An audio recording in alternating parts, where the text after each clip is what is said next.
인자가 자기 영광으로 모든 천사와 함께 올 때에 자기 영광의 보좌에 앉으리니 모든 민족을 그 앞에 모으고 각각 분별하기를 목자가 양과 염소를 분별하는 것 같이 하여 양은 그 오른편에 염소는 왼편에 두리라. 그때에 임금이 그 오른편에 있는 자들에게 이르시되 내 아버지께 복받을 자들이여 나와 창세로부터 너희를 위하여 예비된 나라를 상속하라.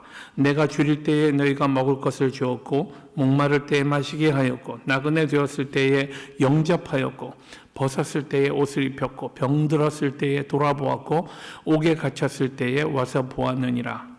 이에 의인들이 대답하여 가로되 주여 우리가 어느 때에 주의 줄이신 것을 보고 공개하였으며 목마르신 것을 보고 마시게 하였나이까. 어느 때에 나그네 되신 것을 보고 영접하였으며 벗으신 것을 보고 옷 입혔나이까. 어느 때에 병드신 것이나 옥에 갇히신 것을 보고 가서 배웠나이까 하리니 임금이 대답하여 가라사대 내가 진실로 너희에게 이르노니 너희가 여기 내 형제 중에 지극히 작은 자 하나에게 한 것이 곧 내게 한 것이니라 하시고 또 왼편에 있는 자들에게 이르시되 저주를 받은 자들아 나를 떠나 마귀와 그 사자들을 위하여 예비된 영영한 불에 들어가라.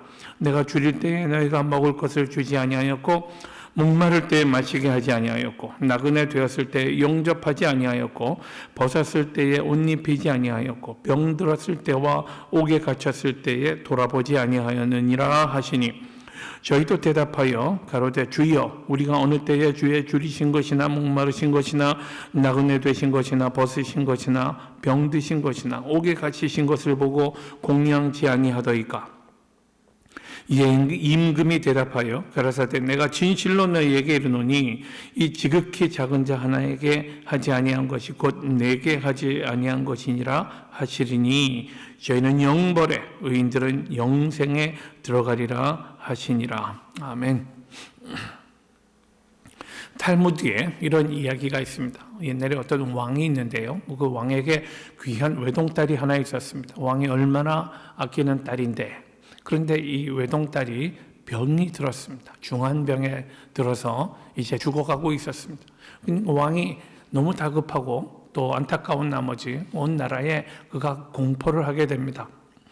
누구든지 내 딸을 고치는 사람에게는 내 사위로 삼고 또 내 왕위를 물려주겠다라고 하는 그런 공고를 내게 됩니다. 그 먼 산골에 어떤 3형제가 살고 있었는데 이 형제들이 이 사실을 알게 됩니다. 근데 이 형제들에게는 굉장히 신비로운 보물들을 하나씩 가지고 있었습니다.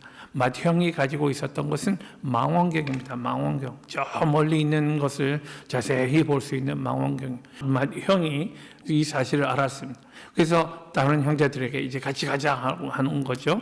두 번째 형은 양탄자를 가지고 있었습니다. 날아다니는 양탄자. 이걸 타고서 어디든 갈 수 있는 그런 양탄자였습니다. 그래서 이 삼형제가 둘째의 양탄자를 타고 왕에게 가게 됩니다. 그런데 셋째에게는요 사과가 있었습니다. 신비한 사과요. 먹기만 하면 세상의 모든 병을 다 고칠 수 있는 그런 사과를 가지고 있었습니다. 그래서 막내가 그 사과를 공주에게 주어서 공주가 낳게 되었습니다. 근데 이제 문제는 도대체 누구 때문에 공주가 낳게 되었는가? 왕의 사위를 누구 삼아야 하는가에 대해서 사람들이 문제를 해결하지 못할 때에 탈무드는 이렇게 대답합니다. 큰 형이 가지고 있었던 망원경은 큰 형이 그대로 소유하고 있는 거고 둘째가 가지고 있던 양탄자도 그대로 남아있는데 셋째가 가지고 있었던 사과는 공주가 먹고 없어졌으니까 셋째의 실천이 가장 귀한 것이다 라고 그렇게 결론을 내렸다고 합니다. 이 이야기의 결론은 이겁니다. 우리가 누군가에게 사랑을 베풀 때 진정한 구제에는요 나의 희생이 따른다는 겁니다. 내가 내 것을 희생하고 내 것을 부인했기 때문에 가능한 것이다 라는 이런 이야기였습니다. 예수님은 마태복음 24장과 25장에 걸쳐서 적어도 4개의 비유를 쏟아 놓으십니다. 이 4개의 비유 내용들은 아까 우리 장로님 기도하셨지만요 돌아오실 예수님을 어떻게 기다려야 하는가에 관한 그런 내용들입니다. 마태복음 24장 마지막 부분에는요 생각지 않았던 때에 돌아오시는 주인의 비유를 통해서 제자들이 깨어서 준비하고 있어야 할 것에 대해서 말씀하셨습니다. 25장 처음에 나오는 여처녀 비유도 그렇습니다. 슬기로운 5처녀, 어리석은 5처녀의 비유를 통해서 잘 기다려야 할 것에 대해서 예수님 말씀하십니다. 그 이후에는요, 달란트 비유가 나옵니다. 25장 14절 이하에 보면 5달란트, 2달란트, 1달란트 받은 종들이 어떻게 자기 것을 통해서 주인의 기대를 이룰 수 있는가에 관한 말씀을 해주셨습니다. 그리고 오늘 본문의 말씀은 양과 염소의 비유라고 불리우는 말씀입니다. 본문의 비유는 예수님께서요, 마지막으로 예수님의 비유 말씀 중에 마지막에 나오는 말씀입니다. 그런 만큼 내용도 심각합니다. 다시 오실 주님 앞에서 모든 사람들이 분별을 당할 것입니다. 악인과 의인으로 분별을 받을 것입니다. 아무도 그 가운데 있거나 아무도 이런 구별에서 빠질 수 없습니다. 둘 중에 하나. 근데 악인으로 구별되는 사람이 얼마나 비참한 운명에 빠질 것인가에 대해서 예수님이 엄중한 말씀하신 내용입니다. 상당히 충격적으로 보이는 부분입니다. 41절 말씀 보십시오. 다시 오신 왕이 말씀하기를 이렇게 합니다. 저주를 받은 자들아, 나를 떠나 마귀와 그 사자들을 위하여 예비된 영영한 불에 들어가라 라고 말씀합니다. 이 사람들은, 악인으로 분류된 사람들은 저주받은 자들이고요, 예수님과 함께 할 수 없습니다. 그들이 가야 할 곳은 영영한 불입니다. 그런데 본문을 자세히 살펴보면 이것은 비유라기보다는 어떻게 보면 마지막 때에 대한 예수님의 계시가 아닌가라고 생각될 정도로 생생합니다. 내용이 얼마나 생생한지 모르겠습니다. 재판장과 앞에 사람들의 대화까지가 생생하게 전달되고 있습니다. 그리고 성경 전체를 통해서 이곳에서만 나오는 특별한 기록입니다. 자, 오늘 본문을 보면 예수님 마지막에 하신 말씀입니다. 31절, 32절 말씀이요. 인자가 자기 영광으로 모든 천사와 함께 올 때에 자기 영광의 보좌에 앉을 터인데 그때 모든 사람들을 모을 것이다 말씀합니다. 모든 민족을 그 앞에 모으고 각각 분별하기를 목자가 양과 염소를 분별하는 것 같이 하여 했습니다. 하나도 빠짐없이 나눌 것입니다. 양은 양대로, 염소는 염소대로, 의인은 의인대로, 악인은 악인대로 이렇게 분별하실 것입니다. 그때 양이냐 염소냐, 내가 의인이냐 악인이냐를 분별하는 기준이 무엇이겠는가를 오늘 본문은 말씀하고 있습니다. 그 기준이 뭐라고요? 그 기준이 무엇입니까? 오늘 간단하게 대답을 하면요, 믿음을 실천했는가? 입니다. 믿음의 실천이 있었는가? 이것이 기준입니다. 오늘 본문의 내용을 잠깐 요약해 보십시다. 인자가 영광 중에 모든 천사와 함께 돌아오셔서 영광의 보좌에 앉아서 심판을 하십니다. 마지막 심판입니다. 그런데 오늘 예수님은 계속 1년의 말씀하신 1년의 비유를 통해서 주님이 언제 오실지는 알 수 없는 문제라고 말씀합니다. 우리 주님의 재림은 도적같이 이루어질 것이라 라고 예수님 말씀하십니다. 다만 우리가 해야 할 일은 지혜롭고 성실하게 그때를 준비하는 것이다 라고 주님은 말씀하십니다. 그리고 주님 오실 그때에 세상의 모든 민족이 그 앞에 모여서 이제 분별이 될 것입니다. 이제 이 오른편으로 갈 사람들, 왼편으로 갈 사람들, 이렇게 구별이 될 것입니다. 이 과정에서 양으로 분류된 사람이나 염소로 분류된 사람이요, 한결같이 하는 이야기가 흥미롭게도 우린 주님을 보지 못했는데요 라는 말입니다. 주님 못 봤습니다 라는 말입니다. 그러나 주님은 분명히 말씀합니다. 35절 말씀 보십시오. 주님의 말씀입니다. 내가 줄일 때에 너희가 먹을 것을 주었고 목마를 때에 마시게 하였고 나그네 되었을 때에 영접하였고 벗었을 때에 옷을 입혔고 병들었을 때에 돌아보았고 옥에 갇혔을 때에 와서 보았느니라 라고 예수님은 내가 이랬을 때, 내가 고난 중에 있을 때, 내가 굶주렸을 때, 내가 추웠을 때, 내가 거처가 필요했을 때 주님은 이렇게 말씀하십니다. 그러니까 오늘 이 말씀을 잠깐 요약하자면 우리가 어떤 면에서 어떤 실천을 해야 하는가에 대해서 보여집니다. 본문의 내용을 통해서 보면 우선 feeding이요, 사람들 먹이는 문제 있잖아요. 굶주린 사람들을 먹이는 문제, 또 웰커밍 하는 거예요. 우리에게 찾아오는 사람을 우리가 환영하고 영접하는 문제, 그리고 문제 있는 사람들에게 찾아가서 그들과 사랑을 나누고 위로를 나누고 격려를 나누고 그들을 세워가는 문제요. 피지팅. 이런 몇 가지 문제가 굉장히 중요한 우리 믿음의 실천에 관한 부분들이다라는 말씀입니다. 이것을 잘 했는가? 이것을 통해서 도움이 필요한 이웃들을 잘 세워갔는가? 이것이 우리가 이쪽에 설 건지 저쪽에 설 건지를 분별하는 기준이 될 것이다. 예수님은 그렇게 말씀합니다. 한 사람도 빠지지 않고 이 둘 중에 하나가 될 것입니다. 그러면 우리 이 이야기를 들으면서 자연스럽게 떠오르는 질문은요. 나는 과연 어느 편일까? 라는 질문입니다. 종교개혁가 마틴 루터는요. 이 사람이 어렸을 때 학교에서 예수님의 그림을 보았습니다. 예수님이 무지개 위에 앉아가지고 이제 의인들이 갈 곳을 가리키는 그런 손가락, 또 악인들이 가야 할 곳을 가리키는 손가락, 그 그림을 예수님이 이렇게 하시는 그 그림을 이 사람이 어렸을 때 보고 그 마음속에 큰 충격을 받았고요. 한편으로는 두려운 마음으로 계속 지내야 했다라는 그런 일화가 있습니다. 두렵잖아요. 이건 마지막 때에 일어날 일인데 돌이킬 수 없는 일인데 한번 이렇게 하면 끝인데 어떻게 할 건가 말입니다.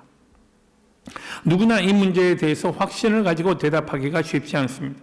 그럼 과연 우리 믿음의 실천을 어디까지 해야 예수님이 오케이 그러면 넌 이쪽이야 라고 말씀하시는 정도가 되겠는가? 어디까지 우리는 해야 합니까? 세상에 약한 사람이 얼마나 많습니까? 그리고 나는 그런 사람들에게 도대체 어디까지 해야 주님이 인정하시는 실천이겠는가 말입니다. 먼저 우리가 언제나 흔들리지 말고 굳게 붙들어야 할 신앙의 영원한 명제 한 가지를 확인할 필요가 있습니다. 우리는 무엇으로 구원을 얻는가요? 우리는 믿음으로 구원을 얻습니다. 믿음으로요. 이 문제에 대해서 성경 말씀은 이렇게 말합니다. 하박국 2장 4절을 보십시오. 보라, 그의 마음은 교만하며 그 속에서 정직하지 못하나 의인은 그의 믿음으로 말미암아 살리라 라고 선언합니다. 갈라디아서 2장 16절에 사도 바울은 또 이렇게 말합니다. 사람이 의롭게 되는 것은 율법의 행위로 말미암음이 아니요 오직 예수 그리스도를 믿음으로 말미암는 줄 알므로 우리도 예수 그리스도를 믿나니 이는 우리가 율법의 행위로서가 아니라 그리스도를 믿음으로써 의롭다함을 얻으려 함이라. 율법의 행위로서는 의롭다함을 얻을 육체가 없느니라 그랬습니다. 우리가 착한 일 한다고 그것 때문에 구원 얻는 것 아니라는 말입니다. 왜냐하면 우리의 착한 일에는 한계가 있기 때문에요. 그래서 성경은 의심의 여지가 없이 오직 믿음이 구원의 유일한 길이라고 선언을 합니다. 이렇게 명쾌하게 성경에서 거듭 밝히는 것은 이 구원의 문제에 관해서 혼란이 있지 않기를 하나님께서 원하시기 때문입니다. 믿음으로 얻는 구원이요. 그런데도 사람들이 혼란스러워하는 것은요. 믿기는 믿는 것 같은데 행함이 도무지 없는 사람들 있지 않습니까? 믿음의 증거가 보이지 않는 사람들. 믿는다고는 하는데 크리스찬인 것 같지 않은 사람들이 있지 않습니까? 이런 사람들의 믿음을 우리는 어떻게 이해해야 하는가 말입니다. 성도가 착한 일을 많이 한다고 그것 때문에 구원을 얻는 것은 아닙니다. 그러나 성도의 행위는 내가 정말 예수 그리스도를 마음으로 신뢰하고 그분을 나의 주로 고백하는 크리스찬입니다 라고 하는 우리의 고백을 입증하는 증거가 된다는 말입니다. 성도의 행위가요. 우리가 말로는 멋있게 신앙을 고백합니다마는 우리의 삶이 그 고백과 일치하지 않는다면 하나님은 그것을 믿음으로 인정하지 않겠다라고 말씀하시는 것입니다. 야고보서 2장 14절 이하에 보면요.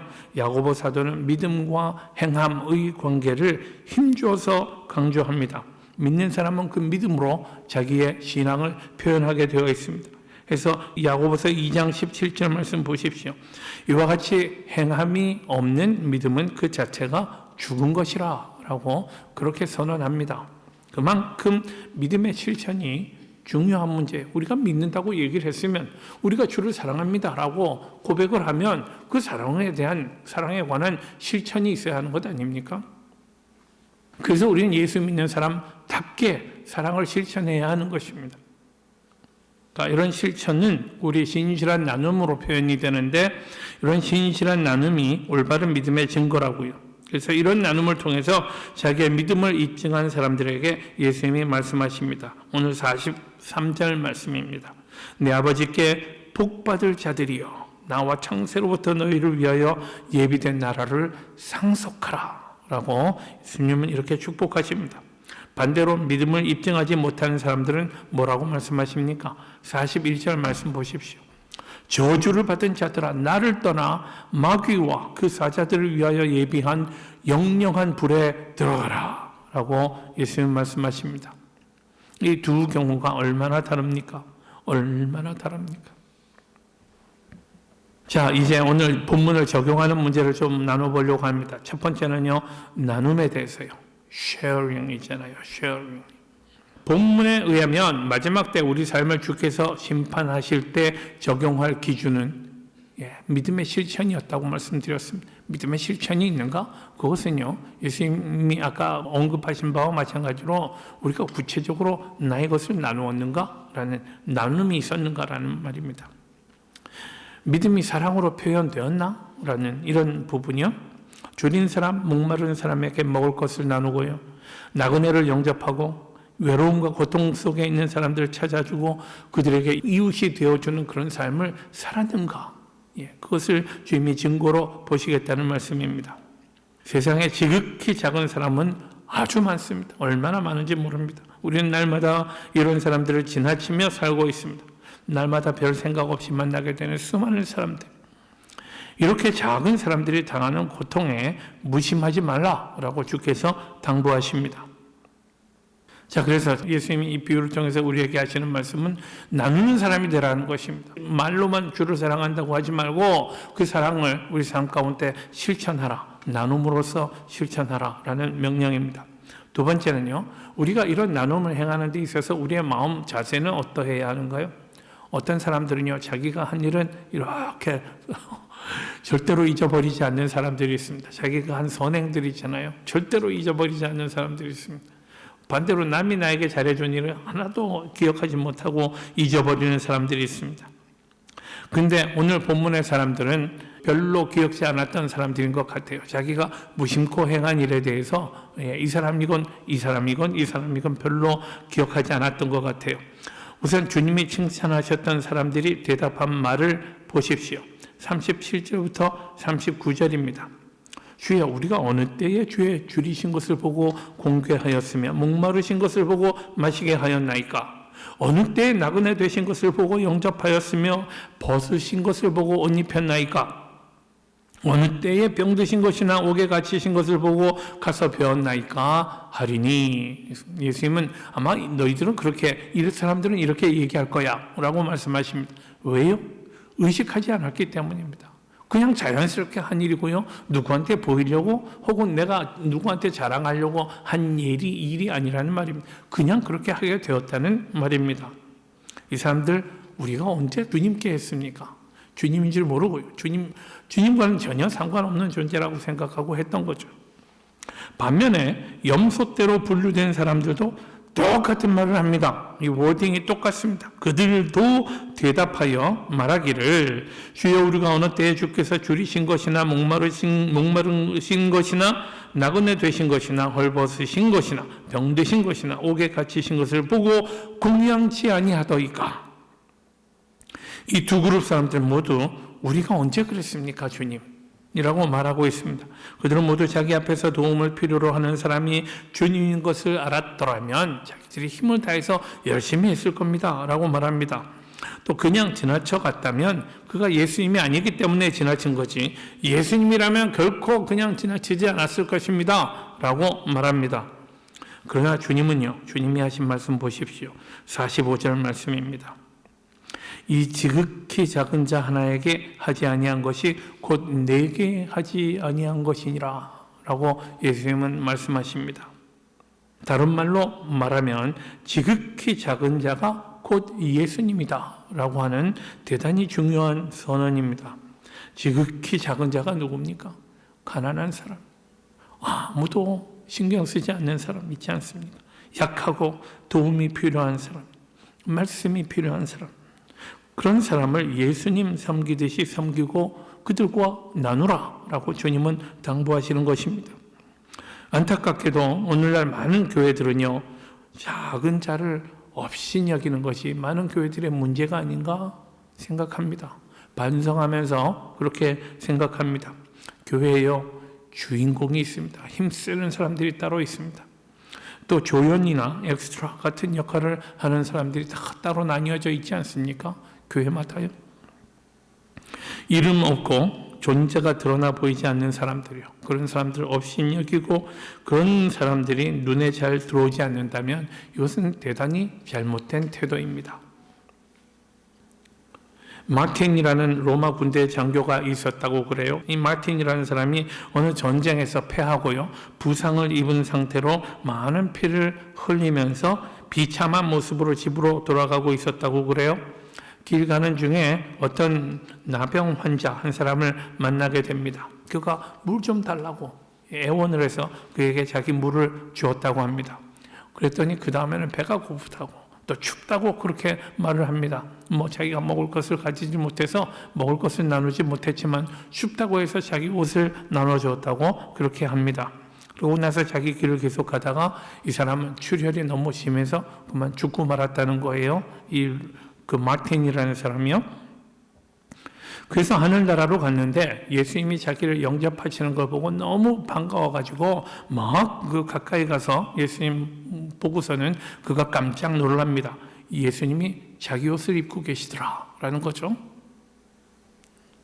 그래서 오늘 본문을 통해서 우리에게 주시는 그런 하나님의 그 간절한 기대를 좀 요약을 해보십시다. 먼저는 하나님 앞에 숨길 수 없다는 사실을 우리가 알아야 합니다. 우리가 안 한 일을 한 듯이 그렇게 하나님을 숨길 수 없습니다.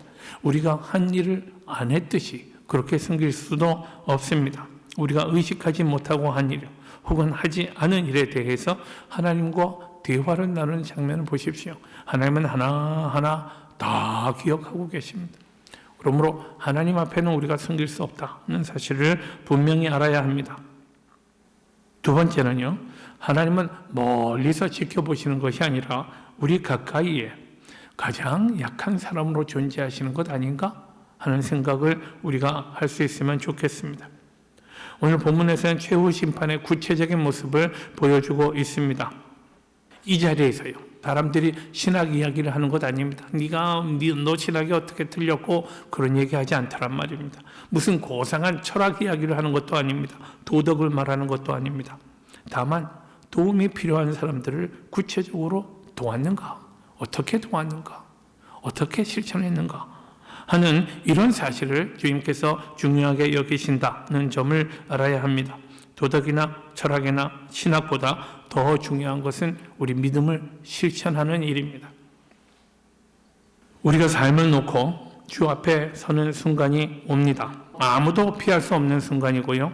이때 내려지는 판결은 영원히 번복되지 않습니다.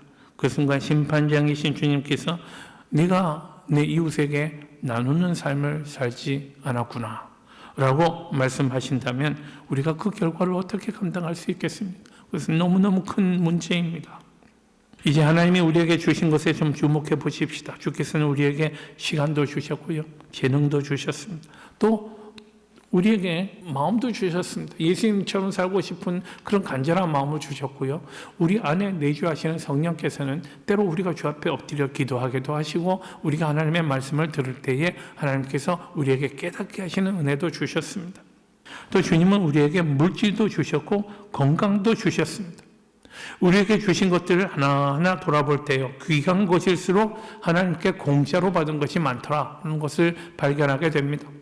만약 우리가 건강을 돈 주고 사야 했다면요, 우리가 우리 중에 도대체 몇이나 되는 사람이 건강한 몸 가지고 하나님 앞에 날마다 나올 수 있겠습니까? 이렇게 주께서는 우리에게 무엇이든지 쓰고도 남음이 있을 정도로 주셨는데, 남음이 있을 정도로 주신 이유가 뭘까요? 바울 사도는 고린도 후서 8장에서 이렇게 가르칩니다. 8장 14절 말씀입니다. 이제 너희의 유여한 것으로, 남는 것으로 저희 부족한 것을 보충함은 후에 저희 유여한 것으로 너희 부족한 것을 보충하여 평균하게 하려 함이라 라고 해요. 우리에게 남음이 있다면 부족한 사람들에게 나누어주고 보충하라는 뜻입니다. 주께서 우리에게 주신 것들을 약한 이웃들과 함께 나누는 일에 우리가 합력할 수 있으면 좋겠습니다.